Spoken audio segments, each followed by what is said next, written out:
원활용 국토부 장관은 서울 집값이 더 내려가야 된다라고 주장하고 있습니다. 그 주장에 대해서 100%, 200% 지지하는 바입니다. 왜냐? 월급 한 푼 안 쓰고 모아서 집을 마련할 수 있는 기간이 얼마인가를 알려주는 PIR. 작년에 서울의 PIR이 19였다고 합니다. 보통의 사람들이 19년 동안 한 푼도 안 쓰고 받은 월급을 다 모았을 때 19년을 모을 때 집을 살 수 있다라고 하는 거죠. 근데 원내령 국토부 장관은 19인 PIR이 10위까지는 떨어져야 된다라고 주장합니다. 맞습니다. 그렇게 돼야 됩니다. 이미 지금 현재 너무 많이 서울의 집값이 올라 있습니다. 과거 문재인 정부 때 집값을 너무 많이 거품을 일으킨 거죠. 그 때문에 많은 어려움에 처해 있는 사람들이 지금 현재 많습니다. 좀 지나면 주담대 금리가 8%까지 도달하고 내년에 LCR이니 뭐니 해서 시장 리스크 도입되고 그러면 이자 부담은 더 높아지는 거죠. 그러면 과연 감당할 수 있는 사람이 몇이나 되겠습니까? 5억을 빌렸는데 대출 이자가 8%가 되면 1년에 이자를 4천만 원 내야 되는데 견딜 수 있겠냐고요. 이미 이제 그런 상황들이 계속되고 있기 때문에 집값은 내려갈 수밖에 없는데 국토부 장관이 저렇게 PIR이 현재 19인 것이 10위까지 내려가야 된다라고 주장하는 것은 뭡니까? 비정상적으로 거품이 잔뜩 끼어있는 서울의 부동산, 서울의 집값을 바로 잡아야 된다라고 주장하는 거죠. 그 주장을 적극 찬성하는 바입니다. 저런 거 보면 민주당이다, 진보다 이런 게 중요한 게 아니고 정말 국민들을 위해서 일하는 사람이 누구냐 아니냐가 더 중요한 것 같습니다. 함부로 나는 보수를 지지한다, 진보를 지지한다 이런 거 그냥 허상인 것 같습니다. 쓸데없는 얘기를 하는 거죠. 그보다는 제대로 국민들을 위해서 생각을 하고 정책을 펼쳐내는 사람들에게 지지를 하고 국민들의 힘을 모아주는 게 맞겠다라고 생각합니다. 이전 정부 때, 문재인 정부 때 말로는 번지르하게 얘기하면서 실제로 부동산 관련해서는 건국 이래 최악의 부패 시장을 만들어놨던 게 이전 민주당 정부이고 문재인 정부 시기에 벌어졌던 일입니다. 이번 정부에 윤석열 정부에 실망하는 부분이 되게 많지만 부동산 정책 관련해서 국토부 장관, 원내룡 장관의 모습을 봤을 때는 이전 정부에 무수히 많았던 국토부 장관과 비교했을 때 정말 비교할 수 없는 정말 열심히 일하고 국민들을 위해서 일하는 사람이구나 라는 생각이 든다라는 거죠. PIR 1분기 서울의 가구 연평균 소득이 5,900만 원이랍니다. 그리고 주택가격은 8,700만 원. 이걸 집계 해보면 PIR이 한 14.8이라는 거죠. 소득 대비 15배의 집이라는 겁니다. 15배의 집. 연평균 소득 6천원으로 치고요.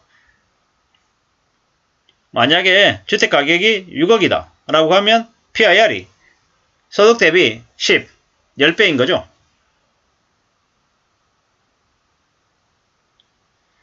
그래야 가능하다라는 겁니다.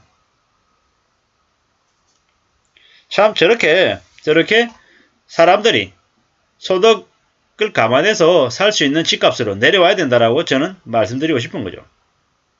서울 가구의 연평균 소득이 6천만 원이다라고 하면 집값은 8억 7천이 아니라 5억 정도로 내려와야 된다라고 저는 생각합니다. 4억 5천에서 5억요. 그래야지만이 연소득이라고 하지만 연소득 6천이라고 하지만 실제로 보통의 사람들이 모아서 저축할 수 있는 돈이 얼마나 되겠습니까? 연평균 소득 6천에서 1,000은 가능하겠습니까? 2천이 가능하겠습니까? 정말 잘 생각해서 정말 잘 봐줘서 2천이 가능하다고 쳐보자고요. 그러면 1년에 2천, 주택가격이 만약에 6억 이러면 10년을 모으면 2억, 20년을 모으면 4억, 30년 모아야 6억이 되는 거죠.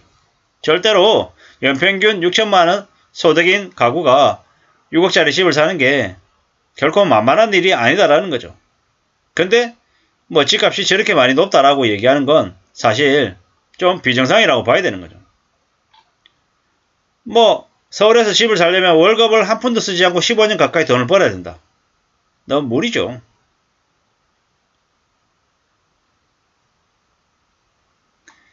원장관 말대로 단순히 PIR이 19에서 12로 내려가려면 집값이 11억 2천에서 뭐 7억 9천까지 내려와야 된다는 거죠. 소득 대비 집값 부담이 커지면 집값 외에 다른 생활을 포기한다. 모두가 불행해진다. 애도 안 낳고 결혼도 안 하게 된다. 당연한 얘기입니다. 당연한 얘기. 문재인 정부 때 집값 개판 만들어가지고 어떤 일이 벌어졌습니까? 남녀 갈등, 혐오, 비혼, 비출산 이런 것들로 한국의 잠재 경제 성장 동력이 사라져 버렸죠. 이게 지금 일어나고 있는 일이라는 거죠. 좀 되게 서글프고 황당하고 어처구니 없는 일인 거죠. 누가 저렇게 만들었습니까? 누가 저래도 된다고 얘기했습니까? 참 황당하고 어처구니 없죠. 뭐 자기 집을 마련하는 데 있어서 저 10년 이상이 걸린다. 이건 정부가 무겁게 받아야 될 지점이라는 거죠. 댓글은 뭐라고 되어 있냐면 저렇게 집값을 간단하게 잡는데 왜 이전 정부는 집값을 못 잡았을까? 문재인의 싼통을 원희룡이 치우고 있다. 이렇게 얘기하는 거죠. 의도하건 의도하지 않았건 문재인 정부는 시장에 맞게 할 집값을 잡겠다고 지난 5년간 32번의 정책을 악착같이 내놨지만 결국 부자는 더 부자로 가난한 사람은 더 가난하게 양극화를 만들었다. 집값은 이미 회복 불가능한 빈부격차로 만들어 고착화시켜놨고 그것도 부족해서 대출 규제로 무주택자의 내 집 마련 꿈마저 막아버렸습니다. 이러는 거죠. 3년 만에 3배가 폭등한 집값, 실질 소득 감소, 실업률 증가, 오직 투기가 몰고 온 현금가치 하락의 불안 심리가 일으킨 거품, 그 때문에 많은 것들이 무너졌다라는 거죠. 참 황당하고 충격적인 일들이 이전 문재인 정부 때 벌어졌었다라는 겁니다. 어쩌자고 그러한 정부가 들어서서 한국의 경제가 이렇게 망가졌냐라는 거죠. 좀 잘 됐으면 좋겠고 괜찮아졌었기를 바랬었는데 집값이 너무 많이 올랐어요. 제가 사는 동네 주변에도 집값이 5억짜리 집이 20억이 되다가 지금 한 15억까지 내려와 있는 상태입니다. 여전히 높습니다.